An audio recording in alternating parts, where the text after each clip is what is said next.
오늘 본문 말씀 가지고 사사기강의 33번째 시간으로 하나님 앞에 부끄러운 신앙인이라는 제목으로 말씀을 은혜 나누겠습니다. 함께 우리 제목을 따라 하시겠습니다. 하나님 앞에 부끄러운 신앙인. 한 번 더 따라 하겠습니다. 하나님 앞에 부끄러운 신앙인. 네, 고맙습니다. 감사합니다. 먼저 지난 시간에 대한 말씀을 간단하게 드리겠습니다. 지난 시간에 우리는 입다가 이끄는 이스라엘 군과 또 암몬 사람들의 전쟁 이후에 일어난 일들에 대한 내용을 살펴보며 은혜를 나눴습니다. 하나님의 강권적인 역사와 섭리로 인해서 절대 전력이 약세였음에도 불구하고 하나님께서는 사사 입다를 통해 일하셔서 이스라엘이 암몬과의 싸움에서 큰 승리를 거두게 하셨습니다. 자, 그런데 이렇게 승리를 거둔 이후에 큰 갈등이 생겨났습니다. 이 갈등은 어떤 갈등이었냐? 이스라엘 12지파 중에서 가장 당시에 유력한 지파였던 에브라임 지파가 왜 자신들은 빼놓고 전쟁에서 나가 승리를 하였나며 이 입다와 또 입다가 이끄는 길르앗 사람들에게 대해서 시기하고 질투하고 원망하고 불평하는 말들을 한 것입니다. 이 말을 듣고 입다는 지도자 아닙니까? 그리고 온 공동체를 다 아울러야 하는 사람 아닙니까? 좀 온유하고 겸손한 마음으로 그 말을 좀 받아주고 그 순간에 화평케 하는 자가 되려고 노력을 했었으면 말싸움으로 끝날 이야기였는데 입다가 여기서 참지 못하고 에브라임 사람들을 향하여 말 공격을 하게 돼요. 그래서 결국 말싸움이 칼싸움으로 번지고 큰 내전이 발생하게 됩니다. 사랑하는 여러분, 이민족 적과의 싸우는 것도 참 힘들고 어려운 일인데 한 피를 나눈 이 형제들 간에 전쟁을 한다는 것이 얼마나 참담한 일입니까? 그리고 이 내전으로 인해서 에브라임 지파 사람들이 많이 죽게 돼요. 42,000명의 사람들이 죽게 되고, 성경은 기록되어 있지 않지만 분명 입다와 길르앗 사람들 또한, 입다가 이끄는 길르앗 사람 또한 많이 죽었을 거라고 봅니다. 우리는 이러한 입다와 그리고 에브라임 사람과의 내전을 보면서, 그리고 우리는 다음과 같은 영적인 교훈을 우리가 배웠습니다. 말 조심해야 한다. 하나님의 백성들은 항상 말 조심을 해야 한다라는 교훈을 얻었습니다. 우리가 이 말을 조심하지 못해서, 우리 입으로 나오는 이 언행을 조심하지 못해서, 말을 조심하지 못해서 말싸움이 큰 갈등으로 번지지 않도록 우리 그리스도인들은 항상 우리의 입과 우리의 혀에 재갈을 물려야 합니다. 말 조심해야 합니다. 남에게 상처 주는 말, 비난과 정죄의 말 하지 말고, 험담하지 말고, 뒷말하지 말고, 또 거짓말하지 말며 분노에 찬 욕설 같은 말 절대로 해서는 안 됩니다. 우리 그리스도인의 입을 통해서 나오는 말은 항상 사람을 살리는, 덕을 세우는 말을 해야 하고, 감사와 찬양의 말을 해야 하며, 진실되고 지혜로운 말을 하고, 또 격려하고 위로하는 말을 해야 할 줄로 믿습니다. 그래서 여러분의 입을 통해서 나오는 말을 통해서 할 수만 있으면 여러분과 함께하는 모든 사람들과, 관계된 모든 사람들과 화평을 이루시는 여러분들이 다 되기를 간절히 주의 이름으로 축복합니다. 자, 여기까지가 지난 시간에 대한 말씀이었습니다. 자, 이제 오늘 본문에 대한 강의를 하겠습니다. 오늘 본문 말씀은 입다가 죽은 이후에 3명의 사사가 연이어서 등장을 하는데, 이 3명의 사사는 하나님으로부터 큰 은혜를 받은 사람임에도 불구하고 제대로 하나님이 주시는 이 사명을 감당하지 못했습니다. 그래서 하나님 앞에 부끄러운 신앙인, 부끄러운 사사로 기록이 되어 있습니다. 이 사사 한 명 한 명, 이 총 3명의 사사를 오늘은 살펴보며 은혜를 나누고자 합니다. 큰의 시간이 되기를 다시 한번 간절히 주의 이름으로 축복합니다. 자, 먼저 3명의 입다가 죽은 이후 세움을 받은 사사 중에 첫 번째 사사 입산에 관해서 살펴보겠습니다. 입산에 관한 이야기는요, 사사기 12장 8절에서 10절까지의 말씀을 통해 알 수가 있습니다. 사사기 12장 8절부터 10절까지 말씀을 먼저 읽겠습니다. 그 뒤를 이어 베들레헴의 입산이 이스라엘의 사사가 되었더라. 그가 아들 30명과 딸 30명을 두었더니 그가 딸들을 밖으로 시집 보냈고 아들들을 위하여는 밖에서 여자 30명을 데려왔더라. 그가 이스라엘의 사사가 된 지 7년이라. 10절. 입산이 죽음에 베들레헴에 장사되었더라. 아멘. 우리가 여태껏 살펴본 사사에 대한 기록과는 너무나도 다른 기록으로 남아 있는 것을 우리가 알 수가 있습니다. 입산에 대한 얘기는 하나님께서 입산을 세웠고 아들 딸들 시집장가 보냈고 그리고 7년의 사사로 있다가 죽었더라. 이거밖에 없어요. 자, 그렇다면 이 기록을 통해서 알 수 있는 입산은 하나님 앞에서 어떠한 인물이었을까요? 그리고 입산의 이 대한 기록을 통해서 우리는 어떠한 영적인 교훈을 얻을 수가 있을까요? 답부터 말씀을 드리면 입산은 분명 하나님으로부터 은혜를 받은 사람이면 분명합니다. 그러니 사사로 세움을 받았죠. 하나님으로부터 사명을 받은, 수많은 사람들 가운데 선택을 받은, 은혜를 받은, 복을 받은 사람이면 분명합니다. 하지만 입사는 어떻게 세상을 살았고 사역을 감당했냐? 하나님을 의지하기보다는 사람을 더 의지했던, 하나님을 사랑한다고 하면서 세상도 겸하여 사랑했던, 흔히 이 신앙의 혼합주의자였어요. 자, 그가 그러했음을 어떻게 알 수 있냐? 보면 9절 말씀, 아들 딸들 장가 시집 보낸 걸 통해서 알 수가 있습니다. 우리 9절을 다시 한번 읽겠습니다. 그가 아들 30명과 딸 30명을 두었더니 그가 딸들을 밖으로 시집 보냈고 아들들을 위하여는 밖에서 여자 30명을 데려왔더라. 그가 이스라엘의 사사가 된 지 7년이라. 아멘. 아들 딸을 무려 몇 명을 낳았어요? 60명을 낳았어요. 뭐 낳을 수 있어요. 60명이요. 네. 여러분들도 소망을 가지세요. 자, 입산에 대한 기록은요, 아들 30명을, 딸 30명을 밖으로 시집을 보냈고 아들 30명을 위해서는 밖에서 여인들을 데려왔더라. 이 말을 하나님께서 특별히 기록을 하고 있어요. 뭐 한 겁니까? 입산이요, 혼인 정책을 통해서 이 이스라엘을 지키려고 했던 거예요. 우리 과거 역사를 보게 되면, 또 우리가 사극 같은 드라마를 보게 되면 이 고대 사회에서는 흔히 이 정략 결혼들을 많이 했죠. 그렇게 해서 평화를 지키려고 했던 거예요. 힘 있는 사람이라고 한다면은 힘 있는 부족, 힘 있는 민족에 있다고 하면 어떻게든 이 혈연 관계를 맺어서 평화를 지키려고 입사는요, 아들 30명을, 딸 30명을 밖으로 막 혼인 정책으로 시집을 보내고 또 아들 30명을 위해서는 막 이 며느리들을 데려온 거예요. 조금이라도 힘 있다고 생각하고 조금이라도 도움이 된다고 생각하는 사람들이라면 다 데려와서 어떻게든 혈연 관계를, 혼인 관계를 맺었던 거예요. 자, 그런데 사랑하는 여러분, 이스라엘 민족은 어떤 민족입니까? 하나님의 이 시점의 구약의 이스라엘 민족은 선택을 받은 민족이에요. 누가 그 나라를 지킨 자입니까? 하나님께서 지키시는 거예요.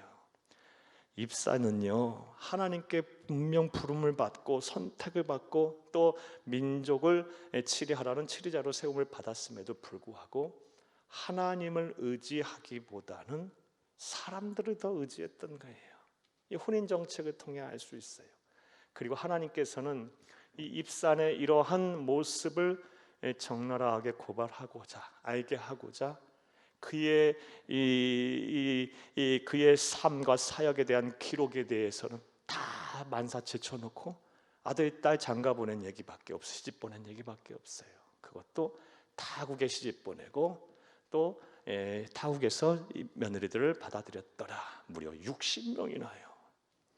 평생 그거 한 거예요. 하나님을 의지하기보다 어디 의지할 사람 없냐? 어디 힘 있는 사람, 조금이라도 도움이 될 사람 없냐 하면서 어떻게든 연을 맺고 줄을 대고 이 짓 한 거예요. 하나님이 좋아하실 리가 없죠. 사랑하는 여러분, 하나님을 사랑한다고 하면서 세상도 사랑하고 하나님을 의지하고 한다고 하면서 세상을 다 의지했던 사람, 한마디로 신앙의 혼합주의자였어요. 그런데 오늘날 이런 사람들 정말 많아요. 자신의 입으로는 그리스도인이라고 하면서 실상 정말 더 구원을 바라고 또 의지하고 또 마음을 주는 대상은 따로 있어요. 사랑하는 여러분, 여러분들은 어떠합니까? 하나님은 이 신앙의 혼합주의자들을 매우 싫어하세요. 싫어하시는 정도가 아니라요, 경멸하세요. 사랑하는 여러분, 우리는 분명하게 하나님 편에 서야 합니다. 사랑하는 여러분, 하나님을 의지해야 합니다. 세상 사랑할 수도 있어요. 의지할 수도 있어요. 그러나 우리의 우선순위는 하나님을 의지하고 하나님을 바라봐야 돼요. 우리의 신앙이 변질되면 안 돼요. 구약의 이스라엘 백성들은 이 구약 성경을 보게 되면 그들의 역사 속에 들어가 보면요, 한 번도 하나님을 떠난 적이 없어요. 그런데 왜 하나님으로부터 그렇게 징계와 심판과 또 여러 어려움들을 다 저주를 받았냐? 하나님과 더불어서 이 이방 신들, 이방 우상들까지 함께 겸하여 섬겼기 때문에 그래요. 그리고 이 겸하여 섬기면서 하나님보다 더 그것들을 의지하고 사랑했기 때문에 그래요. 하나님은 그런 그들을 향해서 간음하는 자라고 말하고 있어요. 영적으로 간음하는 자. 하나님과 우리 사이를 부부관계로 비유하시면서 왜 딴 살림 차리냐? 하나님께서 이 말을 우리에게, 말씀을 우리에게도 해주고 계셔요. 사랑하는 여러분, 믿음의 순결성을 지키는 여러분이 되기를 간절히 주의 이름으로 축복합니다. 입사는 그런 인물이었던 거예요. 분명 하나님으로부터 선택을 받고 하나님께 부름을 받아 사사가 된 인물임에도 불구하고 그는 평생 하나님을 의지하기보다, 하나님 떠나진 않았을 거예요. 제사도 드리고 별짓 다 했겠죠. 하지만 평생 동안 어떻게든 평화를 지켜보려고 아들, 딸들 이렇게 맺고 저렇게 보내고 이리 보내고 저리 보내고 이리 보내고 저리 보내고 그러다가 세상 끝난 거예요. 하나님 앞에 부끄러운 신앙이었던 거예요. 하나님께 온전히 매달리고 다른 역대 사사들처럼 하나님 편에 서서 하나님 주시는 은혜를 구하고 하나님의 인도와 보호하심에 따라 살았다면 하나님께서 그런 거 안 해도 지키시고 보호하셨을 거예요. 사랑하는 여러분, 저와 여러분 또한 신앙의 혼합주의자가 되지 않기를 간절히 주의 이름으로 축복합니다. 자, 그런데 우리 이것도 분명히 알아야 돼요. 신앙의 혼합주의자가 되면 다음과 같은 문제점들이 이제 발생을 하게 됩니다. 신앙의 혼합주의자가 되면 어떤 문제점이 발생할까요? 먼저요, 앞서 말씀드린 대로 하나님보다 세상의 것을 다 의지하게 돼 있어요. 이게 큰 문제죠. 그럼 세상에 의지한다는 건 뭘 말해요? 우상 숭배를 하게 돼 있다는 거예요. 하나님보다 더 모든 것들을 의지해요. 그렇다고 하나님은 떠나지 않아요. 기도도 하고 예배도 하고요, 때로는 막 봉사도 헌신도 하고 그래요. 하지만 항상 결정적일 때 의지하는 것들은 따로 있어요. 하나님보다 무엇인가를 더 의지하고 사랑하는 우상 숭배를 하게 돼요. 그리고 이 신앙의 혼합주의가요, 어떤 문제가 있느냐? 이것이 좀 더 심화되면요, 문제가 더 심각해지면요, 어떤 일들이 벌어지냐? 구원관이 막 흔들려요. 이런 분들이 얼마나 많은지 몰라요. 예수를 믿다가요, 이 신앙의 혼합주의, 이 세속화되고 또 다른 이 불신자들과의 삶 속에서 막 영향을 받고 막 그걸 그러다가 자기 합리화를 막 하고 막 이렇게 살다 보면요, 어느 순간에 구원관이 막 흔들려서 막 모든 종교가 다 같은 거 아닌가 막 이런 생각도 들고, 결국은 이 천국이라는 것, 구원이라는 걸 향해 가는 다 오르는 길만 다른 것일 뿐이지 결국은 지향점이 같은 것이 아닌가, 막 이런 말을 하는 사람들도 많아요. 사랑 여러분, 구원은 오직 예수를 그리스도 믿는 믿음으로만 받는 거예요. 예수 외에는요 구원이 없어요. 여러분, 신앙의 혼합주의에 매료돼서 이런 막 여러분의 구원관이 흔들리지 않기를 간절히 주의 이름으로 축복합니다. 오늘날에요, 이 참 부끄러운 얘기인데요, 목사님들 세계에서도요, 또 신학자들 세계에서도요, 이 신앙의 혼합주의에 매료돼서 참 달콤하거든요. 매료돼서 구원관이 엉망이신 분들 정말 많아요. 정말 안타까울 정도로 많아요. 모든 종교가 다 지향하는 바가 같다는 이 종교다원주의를 이야기하고요. 사랑하는 여러분, 절대 진리를 다 부정하는 이 포스트 모더니즘 사조 안에서 이것도 뭐고 저것도 뭐고 이렇게도 뭐고 여러 가지 중주를 모아서 하나의 진리를 만들려고 막 하고요. 그러면 어떻게 되겠어요? 구원에 이르는 복음이 자꾸 왜곡이 되고요, 첨가가 되고 막 생략이 되고요, 뭐가 갖다 붙어지고 막 이래 갖고 복음이 막 변질이 되는 경우가 많아요. 사랑하는 여러분, 구원은 오직 예수 외에는 없어요. 이 말씀은 좀 보겠습니다. 요한복음 14장 6절을 함께 보겠습니다. 예수께서 이르시되 내가 곧 길이요 진리요 생명이니 나로 말미암지 않고는 아버지께로 올 자가 없느니라. 아멘. 이 말씀은 반드시 외우세요. 내가 곧 길이요 진리요 생명이니 나로 말미암지 않고는 아버지께로 올 자가 없느니라. 천하우주 만물을 창조한 창조주이신 구원의 주권자이자 심판장이신 예수님께서 하신 말씀이에요. 예수 외에는요 구원에 이를 자가 없어요. 이를 방법이 없어요. 하나님의 나라 갈 방법이 없어요. 죄와 사망으로부터 우리가 벗어날 수 있는 방법이 없어요. 하나님의 진노와 심판을 벗어날 방법이 없습니다. 오직 예수만이 구원에 있는 거예요. 신앙의 혼합주의 속에 마음과 생각을 빼앗기게 되면 구원관이 막 흔들리게 돼 있어요. 또 신앙의 혼합주의 속에 살게 되면 또 어떤 문제가 발생하냐면요, 반드시 자신뿐만 아니라 자신과 함께하는 사람들에게도 나쁜 영향을 미칩니다. 사랑하는 여러분요, 특별히요 여러분의 가정에 부모가 이 신앙의 혼합주의에 매료되면요 자녀들 신앙은 끝났다고 보면 돼요. 엉망진창이 돼버려요. 교회도 이 담임 목사 또 이 목회자들이 이 신앙의 혼합주의적인 성향을 보이게 되면요 그 교회도 끝났다고 보면 돼요. 어떻게 알 수 있어요? 현대 교회 역사를 보면 알 수 있어요, 여러분. 지금 유럽과 미국의 많은 교회다, 유럽 교회는 거의 다 끝났고요. 자유주의적인 그런 신앙의 사조들이 막 들어오고요. 종교 다원주의적인 그런 것들을 막 받아들이고요. 그런 이 복음이 막 왜곡되고 변질되는 상황을 용납하고 용인하고요. 굉장히 이 막 학술적인 설교인 것 같고, 굉장히 막 민주적인 설교인 것 같고요. 굉장히 글로벌한 그런 시민의식 속에서 선포하는 메시지 같고, 하지만 정작 복음을 막 변질시키고 왜곡하고 있거든요. 하나님의 말씀인 성경을 부정하고 진리성을 왜곡하거든요. 그런 교회들 남았습니까? 다 엉망됐어요. 다 문 닫았어요. 사랑하는 여러분, 신앙의 혼합주의를 우리는 배격해야 돼요. 반드시 믿음의 순수성을 지키는 것이 우리를 살리고 우리의 다음 세대도까지 살리는 것임을 믿으시기를 간절히 주의 이름으로 축복합니다. 그러니까 여러분의 신앙생활을 잘 하셔야 돼요.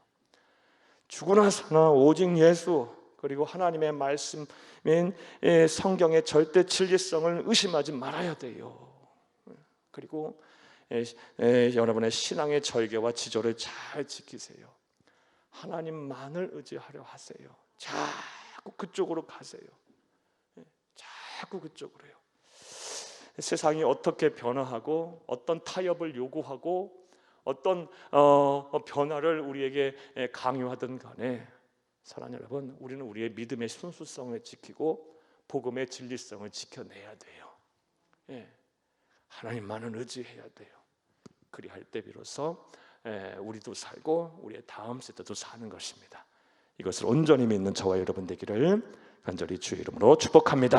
한번 따라합니다. 믿음의 순수성을 지키는 것이 다음 세대를 살리는 것이다.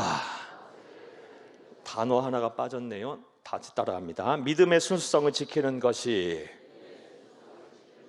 나와 다음 세대를 살리는 것이다. 나도 살고 다음 세대도 살리는 거예요. 사랑하는 여러분, 입사는요, 하나님을 의지한다고 하면서 하나님도 사랑한다고 하면서 정작 하나님보다 더 사람들을 의지했던 그런 사사였던 거예요. 한마디로 신앙의 혼합주의자였어요. 그런 사사였으니 오늘 본문 말씀을 보게 되면 응당 사사의 이야기에 나오는 그 사사기의 고정적인 패턴, 사사가 어떻게 해요? 사사가 치리하는 동안 하나님을 잘 섬겼더라, 이런 말 한마디가 없어요. 여러분, 하나님 앞에 사명 제대로 감당하지 못했던 사사였던 거예요. 부끄러운 신앙인이었던 거예요. 우리도 마찬가지예요. 다시 한번 권면의 말씀을 드려요. 우리도 우리의 신앙이 막 세상에 세속화되고 혼합주의 향양으로 막 그쪽으로 가면 안 돼요. 자꾸 우리의 믿음의 순수성을 지키려고 노력을 하세요. 세상이 자꾸 그것을 요구하고 변화할수록 더 우리는 복음의 진리성을 지키고 하나님의 말씀을 온전히 따르며 그리고 예수만이 우리의 구세주임을 온전히 믿는 저와 여러분이 되어야 할 줄로 믿습니다.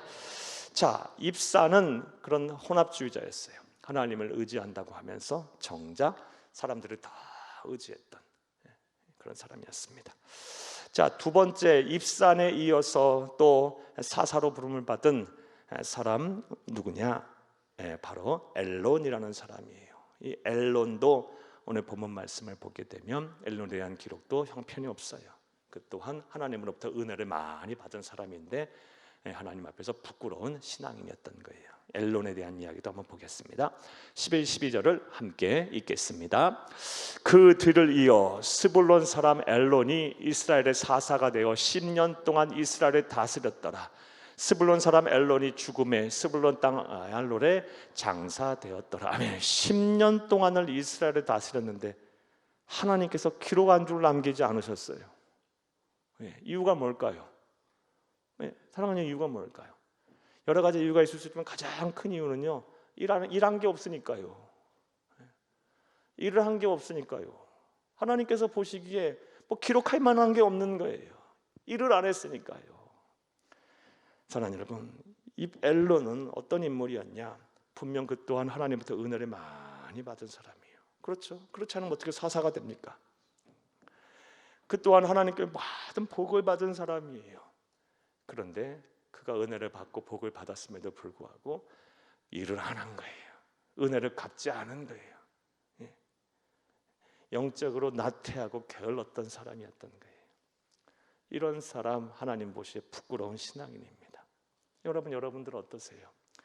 하나님께서 여러분에게 많은 복을 주셨고 많은 은혜를 주셨으면요, 뭐 해야 합니까? 받은 복과 받은 은혜를 나누고 베풀고 또 하나님께 돌려드려야죠. 주의 일을 열심히 해서 그 은혜를 갚아야 되죠. 그게 바로 하나님 보시기에 참된 신앙인이에요. 엘론은 하나님께 많은 복을 받았음에도 불구하고 영적으로 나태해서 일한 것이 없으니까 기록한 줄이 없어요. 사랑하는 여러분, 여러분이 하나님께 은혜를 받았으면 다시 한번 권면의 말씀드려요. 그것을 모른 채 하지 말고 예, 은혜를 받은 데서 그치지 말고 반드시 그것을 은혜 주신 하나님께 감사, 은혜를 주신 하나님을 향하여 은혜를 갚는 여러분이 다 되기를 간절히 주의 이름으로 축복합니다. 하나님께서 은혜를 주시고 복을 주셨을 때 은혜를 갚지 아니하는 사람을 향해서 하나님은 매우 또 진노하셨어요. 어떻게 알 수 있느냐? 우리 주 예수님께서 하신 아주 유명한 비유의 말씀 통해 알 수 있어요. 달란트 비유의 말씀 통해 알 수 있어요. 여러분, 달란트 비유에 대해서는 여러분 잘 아실 테니까 제가 간단하게 먼저 말씀드려 볼게요. 비유의 말씀이에요. 어떤 사람이 타국에 갈 때 자기 종들을 불러 각각 재능대로 자기의 소유를 맡깁니다. 한 종에게는 5달란트를, 한 종에게는 2달란트를, 그리고 마지막 한 종에게는 1달란트를 맡겼어요. 5달란트와 2달란트를 맡긴 종들은 어떻게 합니까? 열심히 막 최선을 다하여 장사하여 배로 남겨요. 배로. 5달란트는 10달란트로 남기고 2달란트는 4달란트로 남겨요. 자, 그런데 1달란트 남긴 종은 어떻게 합니까? 그 1달란트를 맡겼음에도 불구하고 그것이 두려움과 게으름으로 땅에 묻어버려요. 그래서 주인이 돌아와 결산할 때 충성된 종들은 칭찬과 상급을 받고 달란트를 묻어둔 종을 향해서 어떤 하나님께 책망을 하십니까? 악하고 게으른 종아, 문 밖에서 내치시면서 그것을 슬피 이를 갈며 의미 있으리라 라고 책망하셨어요. 이 말씀 한번 볼게요. 25장 마태복음 25장 24절에서 30절을 함께 읽겠습니다. 1달란트 받았던 자는 와서 이르되 주인이여 당신은 굳은 사람이라 심지 않은 데서 거두고 해치지 않은 데서 모으는 줄을 내가 알았으므로 두려워하여 나가서 당신의 달란트를 땅에 감추어 두었나이다. 보소서 당신의 것을 가지셨나이다. 26절 그 주인이 대답하여 이르되 악하고 게으른 종아 나는 심지 않은 데서 거두고 해치지 않은 데서 모으는 줄을 내가 알았느냐. 그러면 내가 마땅히 내 돈을 추리하는 자들에게나 맡겼다가 내가 돌아와서 내 원금과 이자를 받게 하였을 것이니라 하고 28절 그에게서 그 1달란트를 빼앗아 10달란트를 가진 자에게 주라. 물을 있는 자는 받아 풍족하게 되고 없는 자는 그 있는 것까지 빼앗기리라. 이 무익한 종을 바깥 어두운 데 내쫓으라. 거기서 슬피 울며 이를 갈리라 하니라. 달란트 비유의 핵심이 뭐예요? 은혜를 받았고 복을 받았으면 갚아라예요. 열심히 사명 감당해서. 여러분 1달란트가 대략 어느 정도 될까요? 이건 학자들마다 의견이 분분한데요. 대략 한 10억 생각하시면 될 것 같아요. 더 어떤 사람은 100억이다라는 사람도 있고요. 그 정도 이상 되는 큰 금액을 맡긴 거예요. 그런데 열심히 일하지 않고 그냥 놔둔 거예요. 감춰놨다가 묻어놨다가 주인이 돌아올 때까지 아무 일도 하지 않고 있다가 결산할 때 그냥 갖고 와버린 거예요. 사랑하는 여러분, 사사 엘론도 마찬가지예요. 하나님께서 복을 주셔서 민족을 치리할 지도자로 세웠는데 그에 대한 평가가 단 한 줄도 없어요. 우리가 이 사사기를 통해서 고정적으로 드러나는 패턴, 이스라엘 민족이 사사가 치리하는 동안에는요 태평성대를 누려요. 그리고 하나님을 떠났던 하나님의 백성들이 다 주께로 돌아와서 영적인 회복을 이루고요. 그리고 그 동안에는 하나님을 잘 섬겨요. 단 한 줄도 그런 내용이 없어요. 그는 하나님 받은 은혜를 그냥 은혜로만 받은 은혜로만 생각하고 아무런 일을 안 하는 거예요. 사랑하는 여러분, 여러분들은 어떠십니까? 저와 여러분 절대로 하나님 앞에 그런 부끄러운 신앙인이 돼서는 안 될 줄로 믿습니다. 자, 그렇다면 좀 구체적으로 생각을 해보겠습니다. 하나님께 받은 은혜에 보답하기에 우리는 무엇을 해야 할까요? 성경 말씀 좀 찾아보겠습니다. 먼저 로마서 1장 17절을 함께 읽겠습니다. 복음에는 하나님의 의가 나타나서 믿음으로 믿음에 이르게 하나니 기록된 바 오직 의인은 믿음으로 말미암아 살리라 함과 같으니라면. 1절 10장 17절 이 짧은 한 구절에 반복되는 단어가 있어요. 뭡니까? 믿음. 하나님께 받은 은혜를 보답하기 위해 우리는 무엇을 하고 살아야 하냐? 첫 번째로 믿음으로 살아야 돼요. 오직 믿음으로. 네. 그게 하나님의 은혜를 갚는 거예요. 오직 의인은 믿음으로 말미암아 살리라. 무엇을 믿어요? 예수를 그리스도로 믿어요. 또 무엇을 믿어야 합니까? 하나님의 말씀이 절대 진리임을 믿어요. 하나님의 천하우주만을 창조하신 창조주임을 믿는 거예요. 반드시 천국과 지옥이 있고 한 번 죽는 건 정한 것이고요, 심판이 있음을 믿는 거예요. 하나님이 영원토록 나와 함께 하실 것을 믿는 거예요. 내가 부르짖어 기도할 때 나를 내버려 두지 아니하시고 반드시 내 기도에 응답하실 것을 믿는 거예요. 힘들고 어려운 순간에도 하나님은 하나님의 백성들을 포기하지 아니하고 영원토록 지키시고 함께 하시라는 사실을 또 믿는 거예요. 낙심하지 않는 거예요. 절망도 하지 않는 거예요. 포기하지도 않는 거예요. 예. 이런 믿음으로 사는 것이 바로 하나님의 은혜에 보답하는 거예요. 또 다른 말씀도 보겠습니다. 요한복음 14장 15절을 함께 읽겠습니다. 14장 15절입니다. 너희가 나를 사랑하면 나의 계명을 지키리라. 아멘. 여러분 5절이 아니라 15절이라고 보시면 돼요.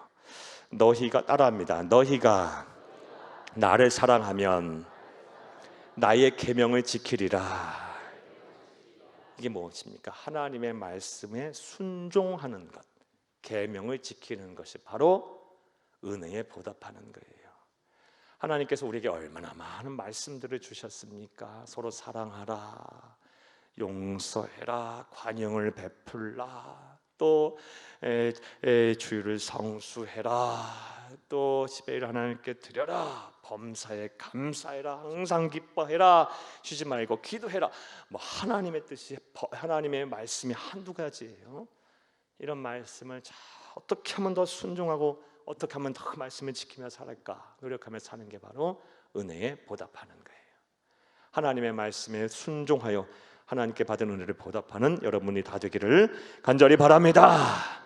또 말씀 보겠습니다. 마태복음 25장 40절을 함께 읽겠습니다. 임금이 대답하여 이르시되 내가 진실로 여기 내 형제 중에 지극히 작은 자 하나에게 한 것이 곧 내게 한 것이니라 하시고. 아멘. 사랑을 실천하는 것. 너희가 여기 내 형제 중에 지극히 작은 자 하나에게 한 것이 곧 내게 한 것이니라 하시고. 여러분, 내가 받은 은혜가 있다면 어떻게 그 은혜를 보답합니까? 사랑을 실천하세요. 작은 자는 나보다 못한 사람을 말해요. 무엇이 됐든 나보다 못한 사람이 있으면 내가 도와야 될 사람을 말해요. 그 사람에게 한 것이, 도와준 것이 바로 섬김을 한 것이, 사랑을 실천한 것이 뭐다? 하나님에게 한 것이랍니다. 사랑하는 여러분, 하나님의 백성이 사랑을 실천하고 살아야 합니다. 반드시 그리해야 돼요. 그것이 바로 하나님의 은혜에 보답하는 거예요. 또 하나님의 은혜에 보답하는 것이 무엇인지 살펴보겠습니다. 마태복음 20장 26절을 함께 읽겠습니다.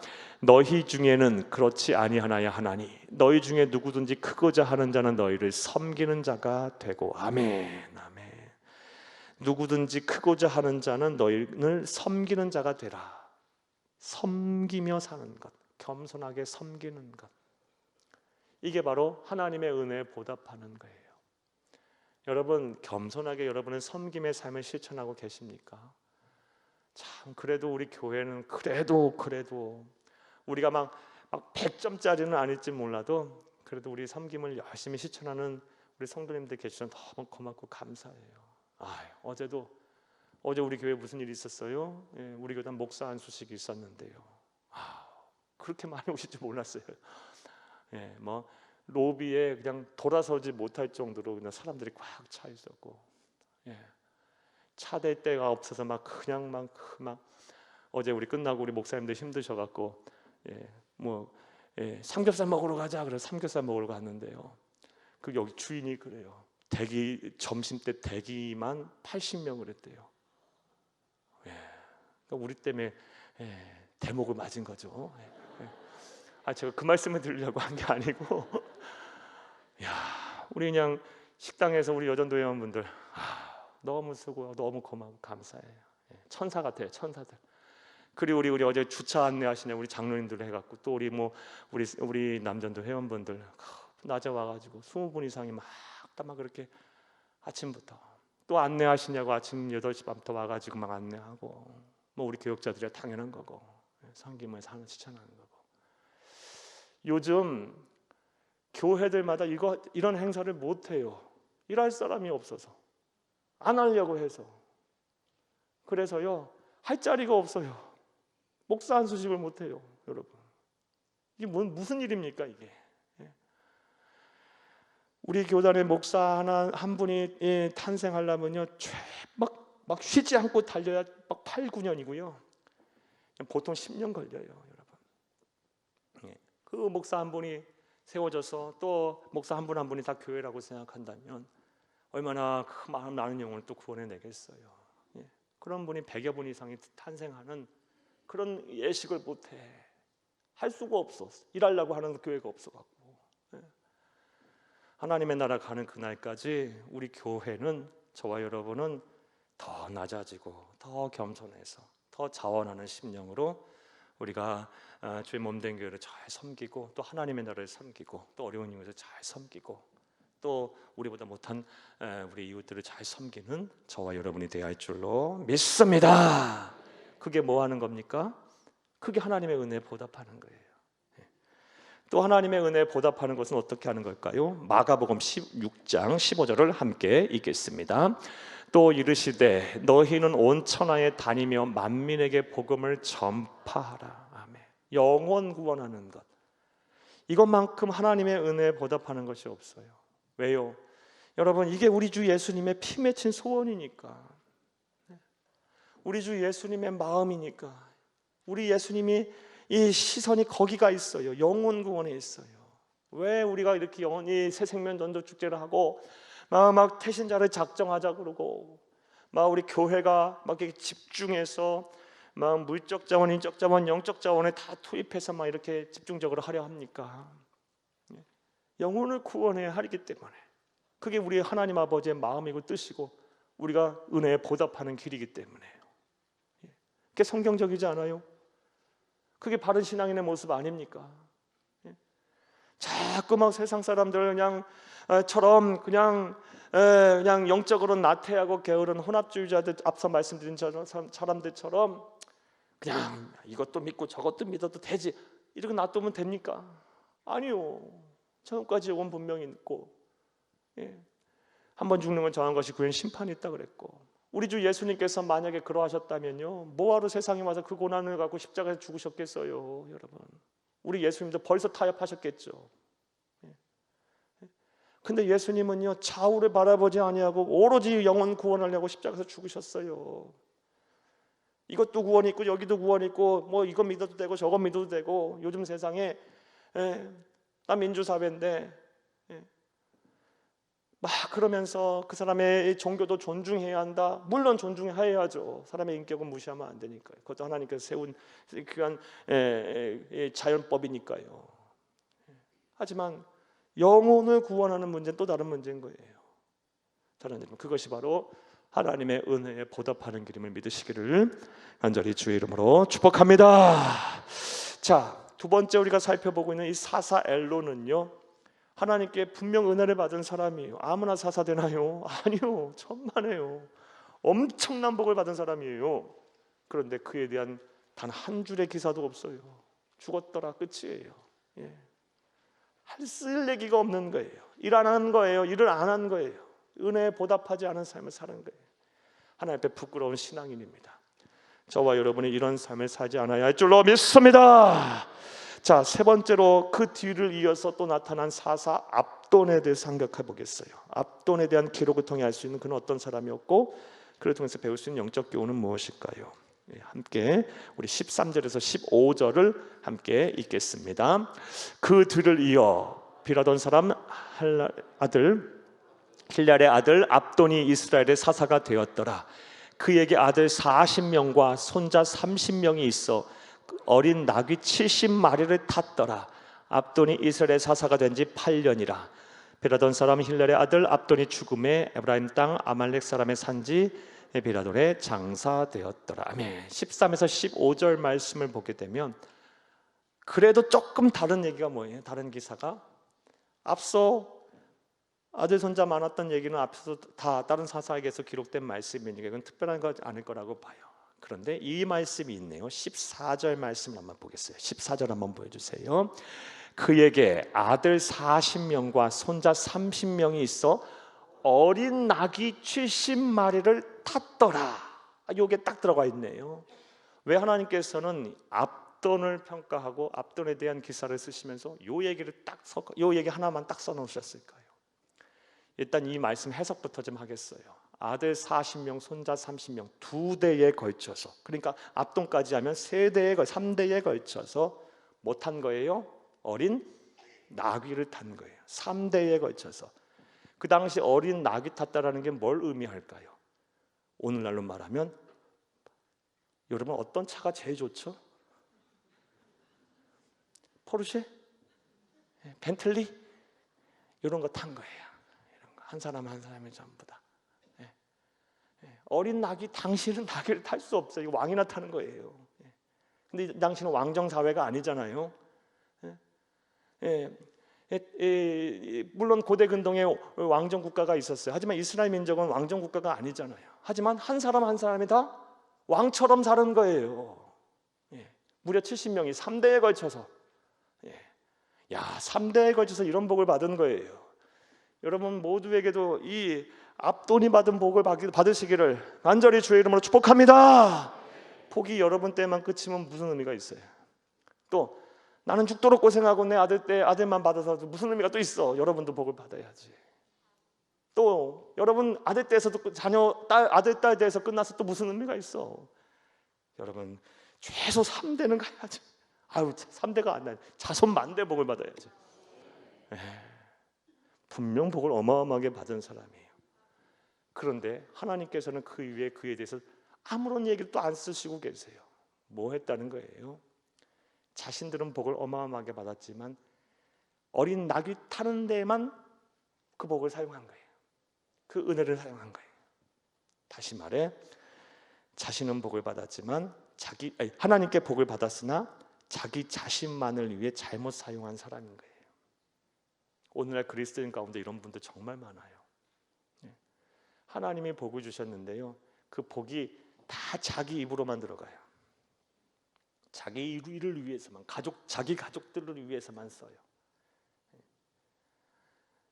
주의 몸된 교회와 세계선교 한국 복음화와 어려운 이웃들을 위해서 10원 한 장 안 쓰려고 얼마나 아까워하는지 몰라요. 엄청 많아요, 여러분. 그러면서요 그냥 자기 자녀들 그리고 후손들에게만 물려줄 생각, 어떻게든 물려줄 생각해요.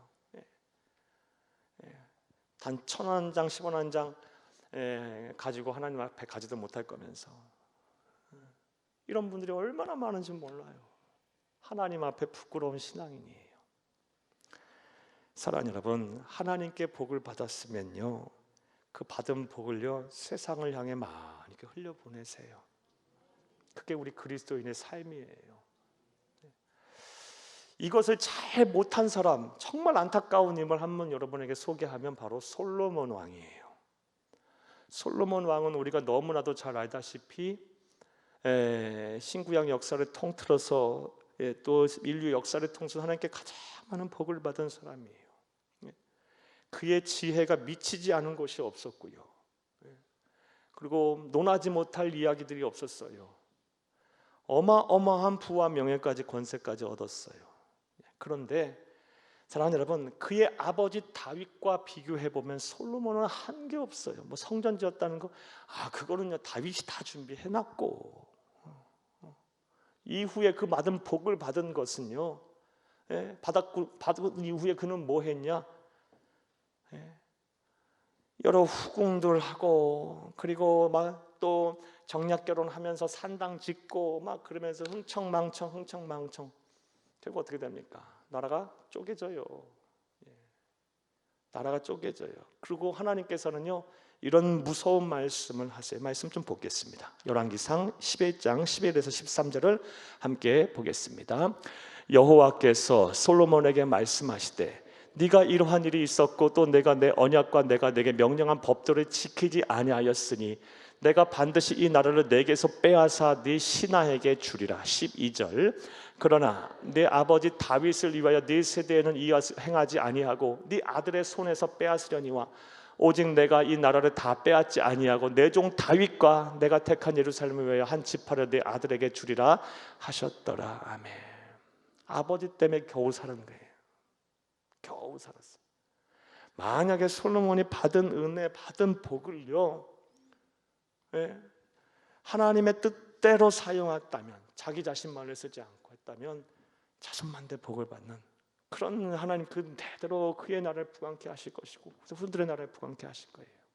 겨우 아버지 때문에 살았어요. 아버지 때문에, 다윗 때문에. 이것도 큰 복이죠. 부모 잘 만난 것도요, 큰 복이죠. 하지만 믿음의 부모 만난 것도 큰 복이죠. 하지만 이게 얼마나 안타까운 일입니까? 얼마나 안타까운 일이에요. 오늘날 이런 분들이 참 많아요.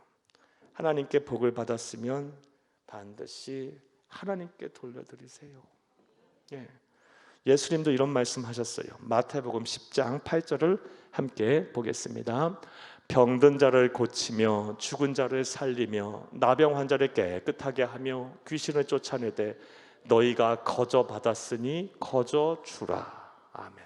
이 말씀 보는데 마음에 그냥 확 들어오네요. 이 말씀이요. 설교 준비하면서 너희가 거저 받았으니 거저 주라. 제가요 조금 섭섭한 마음이 있었어요.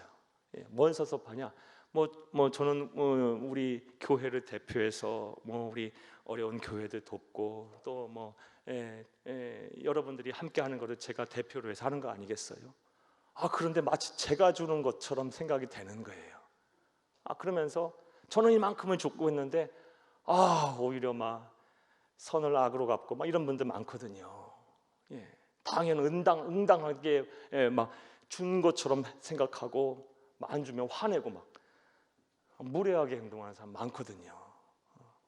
근데 가만히 생각해 보면요, 제 거 주는 것도 아니고 하나님 거 드리는 건데요. 그리고 이 말씀대로 한다면요, 너희가 거저 받았으니 거저 드리는 건데요. 하나님 거를 이렇게 다시 세상을 향해 거저 받은 것을 하나님께 다시 받은 걸 하나님 것을 어떻게 돌려드리는, 세상을 향해 돌리는 것밖에 없는 건데 그게 서운한 거예요. 사랑하는 여러분, 저와 여러분의 이런 마음들이 다 있으리라 봅니다. 거저 받았으니 거저 주라. 주는 자가 복되다. 이 말씀대로 하나님 나라 가는 그날까지 저와 여러분 많이 베풀고 살기를 바랍니다. 하나님께 많이 돌려드리고 우리 아름답게 감사하고 보람있게 살다가 주께서 인정하는 그런 신앙인으로 살다가 하나님 앞에 가기를 다 간절히 주의 이름으로 축복합니다. 자, 사사 압도는요 하나님께 많은 복을 받았던 사람이에요. 3대가요 어린 나귀를 탔어요. 그런데 그 외에는 하나님께서 쓸 얘기가 없어요. 죽었더라 끝이에요. 받은 복은 많은데 자기 자신과 자기 자신의 가족들만 위해 섰던 거예요. 부끄러운 신앙인의 모습이에요. 이런 삶 살면 안 돼요. 저와 여러분 다시 말씀드려요. 거저 받았으니 너희는 거저 주라. 하나님께 많은 복을 주셨으면 또 많은 것을 하나님께 또 다시 돌려드리세요. 세계선교 한국복음화를 위해, 어려운 불우한 이웃들을 위해, 또 주의 나라를 위해 우리가 열심히 하나님께 돌려드리다가 하나님 앞에 서서 저랬다 칭찬받는 그런 참된 신앙인들이 다 될 수 있기를 간절히 주의 이름으로 축복합니다.